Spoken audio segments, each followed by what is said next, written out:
Hello everyone, कैसे हो आप सब लोग। सो गाइस, आज का वीडियो एक बुक समरी होने वाला है और बुक का नाम है you can heal your life. एक ऐसी बुक जो हमें ये सिखाती है कि चाहे हम लोगों की लाइफ में कैसे भी सिचुएशन हो, सही या गलत, हैप्पी या सैड, लेकिन हम अपने आप को खुद हील कर सकते हैं, खुद चार्ज अप कर सकते हैं। इस बुक की ऑथर है लोइस है और इस बुक को उन्होंने 1984 में पब्लिश किया था और तब से सेल्फ हेल्प बुक की इंडस्ट्रीज़ में काफ़ी ज़्यादा ग्रोथ देखने को मिली। काफ़ी सारे ऑथर इस बुक को पढ़ने के लिए सजेस्ट करते हैं। सो आई होप कि इस बुक में बताई गई कुछ इन्फॉर्मेशन जो मैं आप लोगों के साथ शेयर कर रहा हूँ आप सभी को पसंद आए। सो चलिए स्टार्ट करते हैं। हम सबके साथ कभी ना कभी ऐसा ज़रूर होता है कि जब हम अपनी लाइफ में काफ़ी ज़्यादा डाउन फील करने लगते हैं और फिर कुछ भी हम लोगों को मोटिवेट नहीं कर पाता और हमारा सारा एक्साइटमेंट, सारा एंथुजियाज्म ये सब कम होता चला जाता है और इसलिए उस टाइम हम सोचते हैं कि बस कोई हमारी हेल्प कर दे। बट बहुत बार हम अकेले ही होते हैं और उस टाइम सिर्फ एक चीज़ रह जाती है कि अपनी हेल्प खुद करो। हम सबको सेल्फ हेल्प फिलॉसफी और होलिस्टिक हेल्थ के बेसिक सीक्रेट सीखने होंगे जिससे कि हमारी लाइफ में हो रही सभी प्रॉब्लम या नेगेटिव इश्यूज़ को हम लोग अच्छे से हैंडल कर सकें। और ये सारी चीज़ें ये बुक हमें बहुत अच्छे से सिखाती है। ऑथर ने कुछ फैक्टर्स पर फोकस करने को कहा है जिन पर काम करके हम ये सीख सकते हैं कि कैसे हम अपने आप को हील कर सकते हैं। फैक्टर नंबर 1 है रूट्स ऑफ प्रॉब्लम। जैसे हम सभी जानते हैं कि एक पेड़ कितना मजबूत है ये उसके फ्रूट से नहीं उसके रूट से पता चलता है और यही फैक्टर हमारे प्रॉब्लम्स पर भी अप्लाई होता है। ऑथर बताती हैं कि ज़्यादातर लोग प्रॉब्लम के रूट पर कभी फोकस करते ही नहीं हैं और इस वजह से उन्हें बार बार और प्रॉब्लम फेस करनी पड़ती है। और ऑथर ये भी क्लियर करती हैं कि 90% से भी ज़्यादा प्रॉब्लम हमारे नेगेटिव बिलीव्स की वजह से आते हैं क्योंकि वही ज़्यादातर प्रॉब्लम्स का रूट होता है और इसके सिम्टम्स हैं मैं नहीं कर सकता या मैं अच्छा नहीं हूँ, मैं अच्छी नहीं हूँ या I can't do etcetera etcetera. इस तरीके की थिंकिंग रखने से हमारी बॉडी में काफ़ी नेगेटिव एनर्जी क्रिएट होती है और फिर मेंटल डिसीज़ और डिप्रेशन जैसे प्रॉब्लम होती हैं। और डिप्रेशन एक सीरियस मेंटल कंडीशन होती है जो हमारे सोशल लाइफ, हॉबीज़ और मोटिवेशन सब कुछ ख़त्म कर देता है। ऑथर इसे एक एग्जाम्पल के साथ समझाती हैं कि मार्क एक नेगेटिव बिहेवियर का पर्सन है और वो एक एग्ज़ाम की प्रिपरेशन कर रहा है और प्रिपरेशन के टाइम उसे अपने रिज़ल्ट को लेकर बड़ी टेंशन हो रही है। उसमें सेल्फ कॉन्फिडेंस की कमी है और वो हमेशा अपने आप पर डाउट करता है और इस दौरान वो ठीक से पढ़ भी नहीं पाता और ना ही रेस्ट कर पाता है और जिस वजह से वो एग्ज़ाम में फ़ेल हो जाता है। और इसके बाद वो अपने आप से कहता है कि मुझे तो पहले से ही पता था कि मैं फ़ेल हो जाऊंगा क्योंकि मैं इतना स्टूपिड हूँ कि पास भी नहीं हो सकता।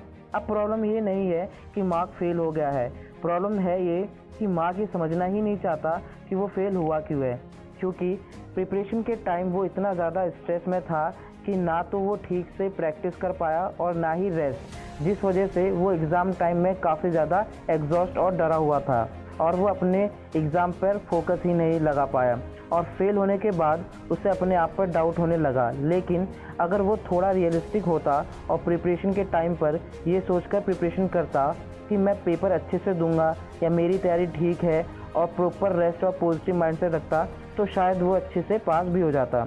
अब ये प्रॉब्लम सिर्फ मार्क के साथ ही नहीं, हम लोग सभी लोगों के साथ भी टाइम टू टाइम होती रहती है। ये था प्रॉब्लम। अब सॉल्यूशन क्या है? अगर आपका भी नेचर नो, नॉट या नेगेटिविटी वाला है और अगर आप भी अपना सेल्फ कॉन्फिडेंस बढ़ाना चाहते हैं सबसे पहले खुद की नज़रों में अपनी सेल्फ रिस्पेक्ट बनाइए। जब तक आपको नहीं लगेगा कि आपके अंदर कुछ ऐसा टैलेंट है जिससे आप सोसाइटी में एक अच्छा इम्पैक्ट क्रिएट कर सकते हैं, तब तक कोई दूसरा इंसान आपको ना ही रिस्पेक्ट देगा और ना ही लव, अफेक्शन या और भी दूसरी इंपॉर्टेंट चीज़ें। कुछ ऐसे वर्ड्स और सेंटेंसेस जिन्हें बोलने से हमारे सेल्फ कॉन्फिडेंस बढ़ता है वो है I am the best, I can do, I am positive person या I am happy etcetera etcetera. ये सारे सेंटेंसेस अपने आप से बोलते रहिए। इनफैक्ट जब आप दूसरों के साथ बात कर रहे हो तब भी ऐसा लगना चाहिए कि आप सच में वो काम कर सकते हैं जो आप बता रहे हैं। अपने वर्ड्स, अपने बॉडी लैंग्वेज, अपने एक्सप्रेशन ऐसे रखिए कि आपका मोरल, आपका कॉन्फिडेंस आपकी बातों में दिखे। और इसका एक सबसे बढ़िया एग्जाम्पल है great boxer mister Muhammad Ali. Muhammad Ali एक चैम्पियन बॉक्सर थे जो हमेशा अपने अपोनेंट के सामने ये ट्रिक यूज़ किया करते थे। वो हमेशा फाइट के दौरान आई am the best, I am the best, I am champion, ये वर्ड्स बोलते रहते थे और उनकी वॉइस में जो कॉन्फिडेंस और जो उनकी बॉडी लैंग्वेज होती थी उससे अपोनेंट को ऐसा लगता था कि वो उनसे नहीं जीत सकता और इसी वजह से मोहम्मद अली अपनी सभी फाइट्स जीत जाते थे। वो अपने अपोनेंट के दिमाग में ये बिलीव सेट कर देते थे कि वो उनसे नहीं जीत सकता और अपने दिमाग में ये बिलीव सेट करते थे कि उनसे कोई नहीं जीत सकता।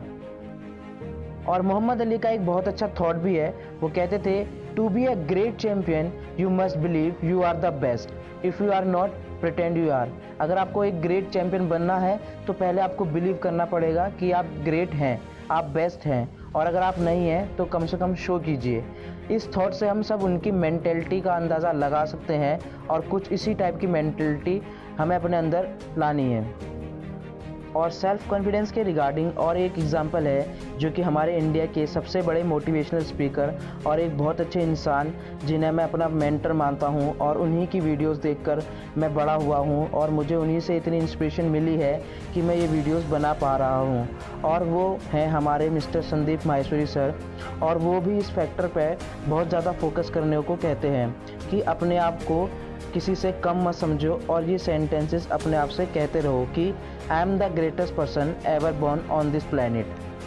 वो कहते हैं कि जब लगे कि थोड़ी बहुत प्रॉब्लम हो रही है तो मिरर के सामने जाओ और अपने आप से ये सेंटेंसेस ज़रूर कहो। It will help you to create your positive vision towards this world and also your life. So guys, इस वीडियो में मैंने कुछ बेसिक इन्फॉर्मेशन और सिर्फ एक ही फैक्टर डिस्कस किया है, और क्योंकि बुक के बाकी फैक्टर्स काफ़ी इंपॉर्टेंट हैं सो मैं उनके रिगार्डिंग एक दूसरा वीडियो बना दूंगा, क्योंकि मैं ये वीडियो शॉर्ट ही रखना चाहता था। मैं नहीं चाहता था कि आप बोर हो जाओ और बाकी का वीडियो ना देखो।